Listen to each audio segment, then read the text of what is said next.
আসসালামু আলাইকুম।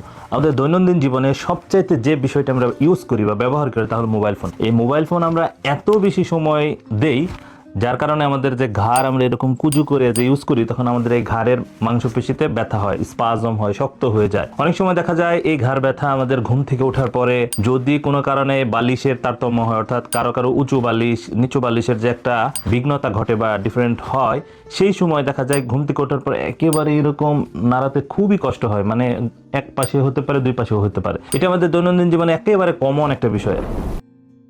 আজকে আমরা ঠিক এই ঘাড় ব্যথা নিয়ে কথা বলবো এবং দেখিয়ে দিব কিছু এক্সারসাইজ, যে এক্সারসাইজের মাধ্যমে আমরা ঘরে বসে আমাদের এই ঘাড় ব্যথা থেকে মুক্তি পেতে পারি। এবার জেনে নেওয়া যাক কি কি কারণে আমাদের ঘাড় ব্যথা হয়ে থাকে।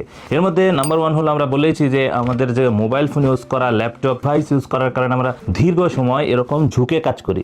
আসলে আমাদের এই ঘাড় নিউট্রাল পজিশনে থাকলে ঘাড়ের পেছনের মাসেল এবং সামনের মাসেল এটি উভয়ে নিউট্রাল অবস্থায় থাকে। যখন আপনি দিনের পর দিন এরকম স্ট্রেস অবস্থায় থাকতেছেন, ঘাড়ের মাংসপেশিতে যখন স্ট্রেস পড়তেছে, তখন একটা সময় গিয়ে এই মাংসপেশি ওভার স্ট্রেসের কারণে এগুলো স্পাজম হয়ে যায় বা ট্রিগার পয়েন্ট ডেভেলপ করে, নোডিউল ডেভেলপ করে, যার কারণে এই ব্যথার সৃষ্টি হয়, মুভমেন্ট কমে যায়, ফাংশনাল অ্যাবিলিটি কমে যায়।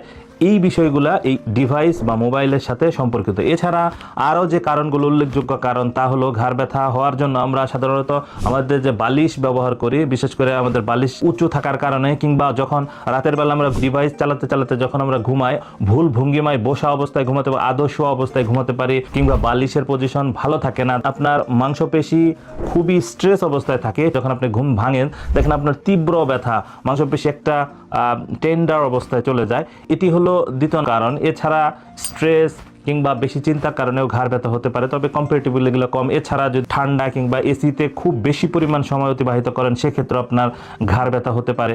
এই কারণগুলোই সাধারণত বেশি দেখা যায়। আর যদি সাধারণ ঘাড় ব্যথা হয়, সেক্ষেত্রে আপনার মাংসপেশিতে ব্যথা হতে পারে, একটু নড়াচড়া করলে এই ব্যথাটা একটু কমে যাওয়ার কথা। যদি আপনার কিছু সাইন অ্যান্ড সিমটম থাকে, যেগুলো আমরা বলে থাকি এগুলো সাধারণ ঘাড় ব্যথা না, সেই ক্ষেত্রে আপনার স্বাভাবিকের তুলনায় বেশি গুরুত্ব দিতে হবে আপনার ঘাড় ব্যথার ক্ষেত্রে। এবার আসি কি কি সিমটম থাকলে, কি কি যে লক্ষণ থাকলে আমরা বুঝবো এটি সাধারণ ঘাড় ব্যথা না। এর মধ্যে নাম্বার 1 হলো, ঘাড় থেকে যদি আপনার ব্যথাটা হাতের দিকে চলে আসে, অ্যাবনর্মাল সেন্সেশন যদি আসে, সেই সময় আপনাকে বেশি গুরুত্ব দিতে হবে। এছাড়া যদি আপনার এই আঙুলগুলোর নর্মাল যে আপনার মুভমেন্ট, এগুলো যদি মুভমেন্ট কমে যায় বা শক্তি আপনি পাচ্ছেন না, সেই ক্ষেত্রে আপনার ঘাড় ব্যথা খুব বেশি পরিমাণে এটাকে গুরুত্ব দিতে হবে। এছাড়া যদি আপনার ঘাড় ব্যথা কনস্ট্যান্ট থাকে, কোনোভাবেই কমে না, সহ্য করতে পারেন, আপনার কান্না চলে আসে, এই তীব্র ব্যথা যদি হয়, সেই ক্ষেত্রে আপনার এটাকে গুরুত্ব দিতে হবে। এছাড়া যদি আপনার ঘাড় ব্যথার কারণে আপনার পেশাব পায়খানা না বুঝেন, সেক্ষেত্রেও আপনার গুরুত্ব দিতে হবে। এই কারণগুলো হলো অবশ্যই একজন ফিজিওথেরাপি বিশেষজ্ঞর কাছে গিয়ে আপনার চিকিৎসা